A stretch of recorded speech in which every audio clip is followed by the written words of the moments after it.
Hydro carbon என்றால் என்ன? அது எப்படி கிடைக்கிறது? மக்கள் ஏன் இந்த திட்டத்தை எதிர்க்கிறார்கள்? அதன் நன்மை தீமைகள் என்ன என்பதை விரிவாக விளக்குகிறார் சிறப்பு செய்தியாளர் பாரதி ராஜா. இப்போ ஹைட்ரோ கார்பன் என்றால் என்ன?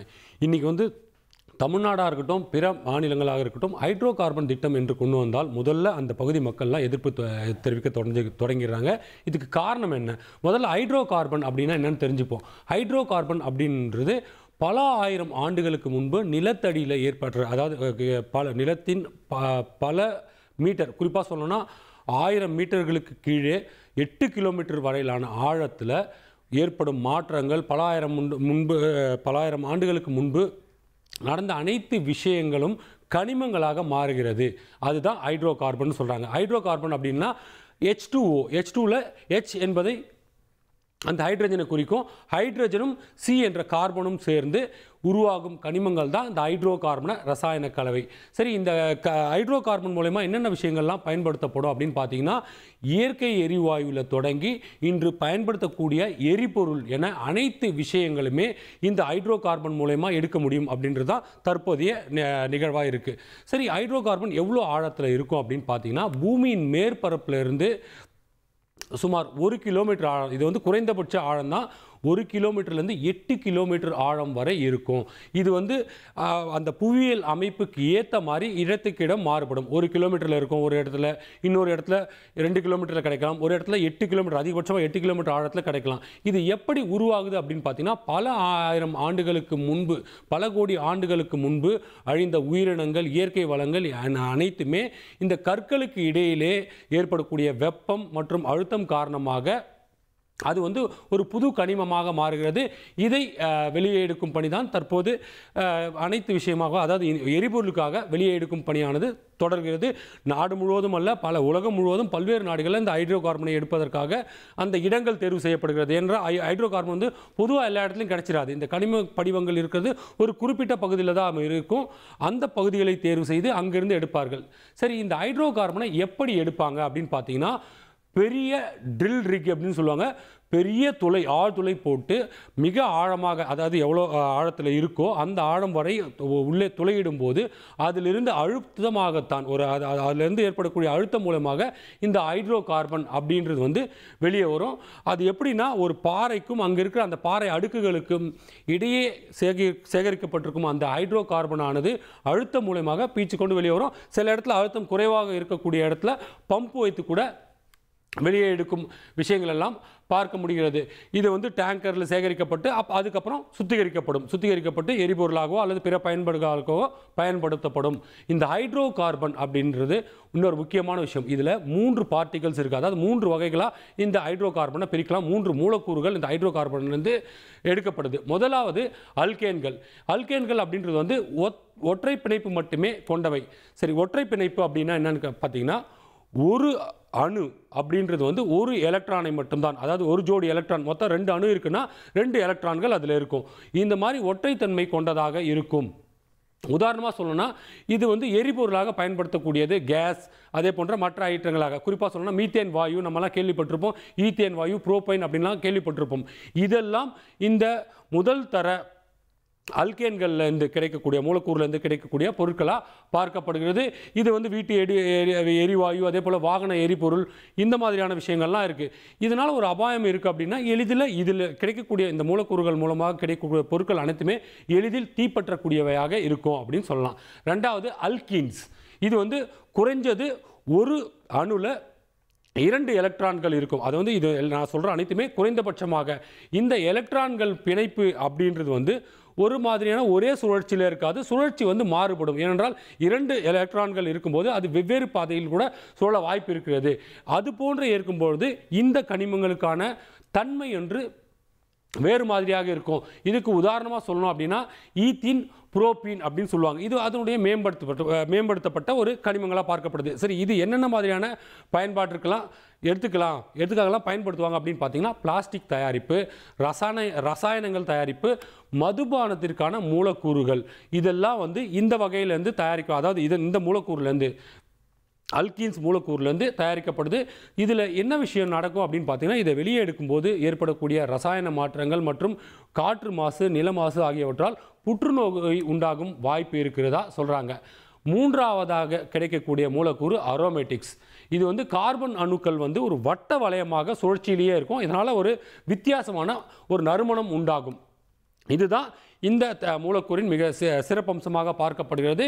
இதன் மூலமாக பென்சின், டொயில்யூயின் உள்ளிட்ட மூலக்கூறுகள் நமக்கு கிடைக்கும். இது என்னென்ன பயன்பாட்டிற்கு பயன்படும் பார்த்தீங்கன்னா, வண்ணப்பொடி தயாரிக்கலாம், பிளாஸ்டிக் பொருட்கள் தயாரிக்கலாம். அது மட்டும் இல்லை, நம்ம பல்வேறு இந்த சென்ட் அப்படின்னு சொல்லக்கூடிய அந்த விஷயங்கள் தயாரிக்கலாம் இது பயன்படுத்தப்படுது. சரி, இதனால் என்னென்ன விஷயங்கள்லாம் நடக்குது அப்படின்னு பார்த்தீங்கன்னா, இதில் ரொம்ப முக்கியமான விஷயம், மனித உடலில் உள்ள உடல் உறுப்புகள் பாதிக்கப்படுது. குறிப்பாக இரத்த புற்றுநோய் உருவாக்குகிறது, கல்லீரல் பாதிப்பு, சிறுநீரக பாதிப்பு அப்படின்னு பல விஷயங்கள் இந்த அரோமேட்டிக்ஸ் மூலமாக வரக்கூடிய பாதிப்புகளாக நம்ம பார்க்கப்படுகிறது. சரி, ஹைட்ரோ கார்பன் எடுத்து விட்டாங்க. அதுக்கப்புறம் நிலத்தடியில் ஏற்படக்கூடிய மாற்றங்கள். ஏனென்றால் ஹைட்ரோ கார்பன் 1 லிட்டர் 2 லிட்டரோ இல்லை 1 கிலோ 2 கிலோ அப்படி இருக்காது. அதை எடுக்கும்போது அந்த இடம் பெரிய ஒரு வெற்றிடமாக மாறும். ஏன் சொல்கிறோம் அப்படின்னா, இது வந்து கல் அடுக்குகள்னு சொல்லுவாங்க. நிலத்தடியில் பார்த்தீங்கன்னா ஒரு கல் அடுக்குகள் இருக்கும். டைட்டானியம் பிளேட்டுன்னு நம்மலாம் பேசியிருப்போம். பல கிலோமீட்டர் ஆழத்தில் போய் இதை எடுக்கும்போது அந்த இடத்துல ஒரு வெற்றிடம் உருவாகும். ஒரு அழுத்தம் என்று சொல்வதை விட ஒரு இழுப்பு விசை உண்டாகும். அதாவது பக்கத்தில் இருக்கிற பார்ட்டிகல்ஸ்லாம் அந்த வெற்றிடமாக இருக்கும்போது அதை நிரப்புவதற்காக அந்த ஒரு ஈர்ப்பு விசை உண்டாகும் போது பொதுவாகவே இந்த ஹைட்ரோ கார்பன் இருக்கும் பகுதிகளில் வந்து உப்புத்தன்மை அதிகமாக இருக்கும் அப்படின்னு சொல்லுவாங்க. அந்த மாதிரியான தருணங்களில் இந்த உப்பு படிவங்கள்லாம் அந்த இடத்துல வந்து சேரும். அதனால் நிலத்தடி நீர் பெரிதாக பாதிக்கப்படும். அது மட்டுமான்னு கேட்டிங்கன்னா, ஒருவேளை அந்த மாதிரியான எந்த விஷயமே இல்லை அப்படி அந்த இடம் காலியாகவே இருக்குது அப்படின்னா, ஒரு சில நேரங்களில் நில அதிர்வுகள் ஏற்படும் அபாயம் இருக்குது. அது மட்டும் இல்லை, மண் கெட்டு போகக்கூடிய அதாவது அந்த நிலத்தின் தன்மை கெட்டு போகக்கூடிய அபாயமும் இருக்கிறது என்ற விஷயங்கள்லாம் இந்த ஹைட்ரோ கார்பன் எடுத்த பிறகு நிலத்தடியில் நடக்கக்கூடிய மாற்றங்கள். சரி, ஹைட்ரோ கார்பனால் உள்ள ஆபத்துகள் என்ன? நிலத்தடியில் இந்த பிரச்சனை இருக்குது, நிலத்துக்கு மேலே எடுத்தாகிவிட்டது. மனிதர்களுக்கு என்ன மாதிரியான ஆபத்துகளை விளைவிக்கும், அந்த சுற்றுச்சூழலுக்கு என்ன மாதிரியான ஆபத்துகளை விளைவிக்கும் பார்த்தீங்கன்னா, முதல்ல மனித உடல்நல பாதிப்பு. இந்த ஹைட்ரோ கார்பன் எடுப்பதன் மூலமாக அந்த பகுதியில் காற்று மாசுபடும் சூழல் இருக்கிறது. அதே போல் நிலத்தடி நீர், இந்த உப்பு நீர் அதிகமாக சேரும்போது அங்குள்ள நல்ல நீரையும் கூட உப்பு நீராக மாற்றும் தன்மையை இந்த வெற்றிடமானது உருவாக்கிவிடும். அந்த வெற்றிடத்தில் அதிக அளவிலான உப்பு நீர் சேரும்போது அந்த ஏற்கனவே அந்த நிலத்தில் இருக்கக்கூடிய நல்ல நீர் கூட அதிக உப்பு நீர், அதாவது நாளாக நாளாக உப்பு நீராக மாற வாய்ப்பு இருப்பதாக சொல்கிறாங்க. இதனால் மனித உடலுக்கு பெரிய பாதிப்பு ஏற்படுகிறது. அது மட்டுமல்ல, இதிலிருந்து வெளியேறும் வாயுக்கள் புற்றுநோய், நமக்கு மூச்சு திணறல் உள்ளிட்ட விஷயங்களை ஏற்படுத்தலாம். சரி, அது மட்டுமா அப்படின்னு கேட்டால் கிடையாது.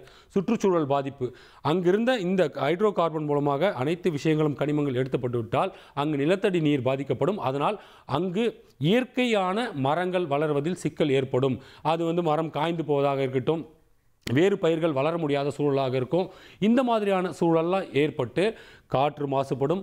அதே போல் மண்ணின் தரம் மாசுபடும். இதனால் அங்கு இயற்கையாக வளரக்கூடிய மரங்களுக்கு பிரச்சனை ஏற்பட்டு மரங்களானது குறைந்துவிடும். இதனால் என்ன நடக்கும் அப்படின்னு பார்த்தீங்கன்னா, அந்த பகுதி வறண்ட பகுதியாக மாற வாய்ப்பு இருக்குது.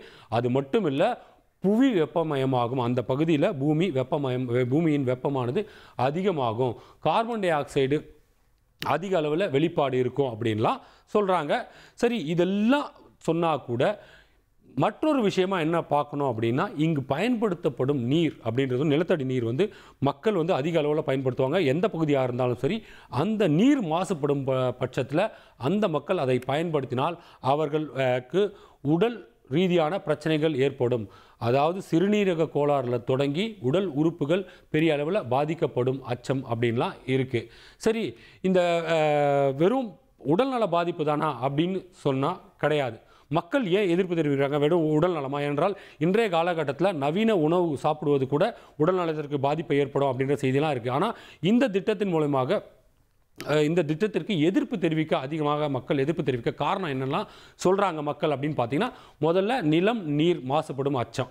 அதாவது முதல்ல இந்த ஹைட்ரோ கார்பன் எடுத்துவிட்டால் அதனால் ஏற்படக்கூடிய வெற்றிடம் மூலமாக அதில் சேரக்கூடிய அந்த உப்பு நீராக இருக்கட்டும், மண்ணில் இருக்கக்கூடிய கனிம வளங்களின் தன்மைகள் மாறுவதால் அந்த நீர் மற்றும் நிலம் பாதிக்கப்படும் அப்படின்ற அச்சம் மக்கள்கிட்ட இருக்கிறதா சொல்கிறாங்க.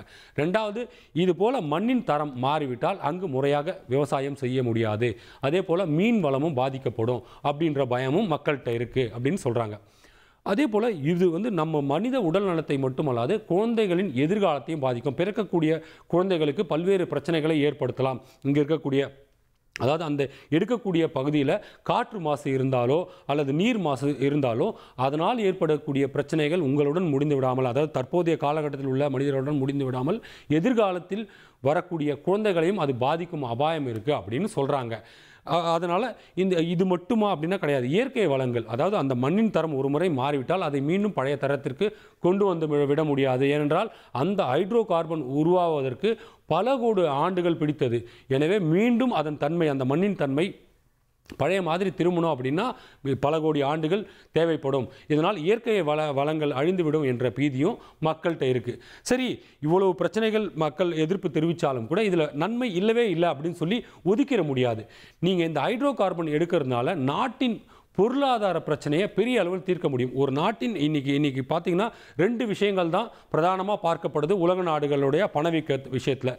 ஒன்று எரிசக்தி, அதாவது கச்சா எண்ணெய் அப்படின்னு சொல்லுவோம். இரண்டாவது தங்கம். இந்த 2 விஷயங்களில் இந்த ஹைட்ரோ கார்பன் மூலமாக எரிசக்தி உற்பத்தியை அதிகப்படுத்த முடியும் அப்படின்ற சூழல் இருக்கிறது ஒரு பெரிய நன்மையாக பார்க்கப்படுது. சரி, இந்த ஹைட்ரோ கார்பன் திட்டத்தால் அந்த பகுதியை, எந்த பகுதி தேர்ந்தெடுக்கப்பட்டதோ அந்த பகுதியில் உள்ள மக்களுக்கு வேலை வாய்ப்பு பெரிய அளவில் கிடைக்கும்.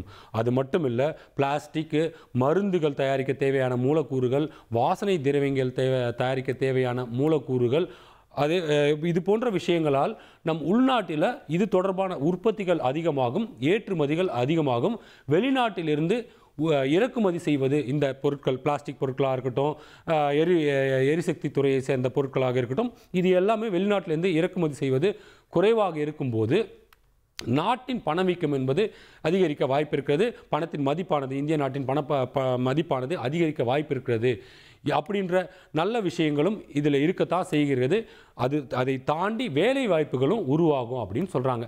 ஒட்டு மொத்தத்தில் ஹைட்ரோ கார்பன் திட்டம் அப்படின்றது நாட்டிற்கு நல்லதா கெட்டதா என்பதையெல்லாம் ஒரு பக்கம் ஆராய்வதை விட்டுவிட்டு மக்கள் இப்போ இந்த திட்டத்திற்கு எதிர்ப்பு தெரிவிப்பதற்கான முக்கியமான காரணம் இன்றைக்கி இருக்கிற அந்த நவீன உலக வெப்பமயமாதலை தடுக்க வேண்டியது மிகப்பெரிய கட்டாயம். அதற்காகத்தான் மக்கள் இதை எதிர்ப்பு தெரிவிக்கிறாங்க அப்படின்னு சொல்லி பலமுறை மக்கள் பேட்டிகளில் சொல்லியிருக்காங்க. அது மட்டுமல்ல, எங்களுடைய வாழ்வாதாரம் இதனால் பாதிக்கும், குறிப்பாக எங்களுடைய இயற்கை வளங்கள் போயிடும், இயற்கை வளங்கள் அழிக்கப்பட்டுவிடும், நிலத்தின் நீர்த்தன்மை மாறிவிடும், இதனால் ஒட்டுமொத்த எங்களுடைய மக்கள் வாழ்க்கையே பாதிக்கப்படும் அப்படின்றது தான் மக்கள் தொடர்ந்து வைக்கிற கோரிக்கையாக இருக்குது. ஹைட்ரோ கார்பன் திட்டத்தை கொண்டு வருவது நாட்டிற்கு நல்லதா கெட்டதா என்பதை தாண்டி மக்கள் மனநிலையை புரிந்து கொள்ள வேண்டியது அவசியம். மக்கள் என்ன சொல்கிறாங்க அப்படின்னா, இந்த ஹைட்ரோ கார்பன் திட்டத்தால் எங்களுக்கு பெரிய பயன் இல்லை, எங்களுடைய வளங்கள் தான் பாதிக்கப்படுது அப்படின்னு தான் தொடர்ந்து பதிவு செஞ்சுட்டு வராங்க.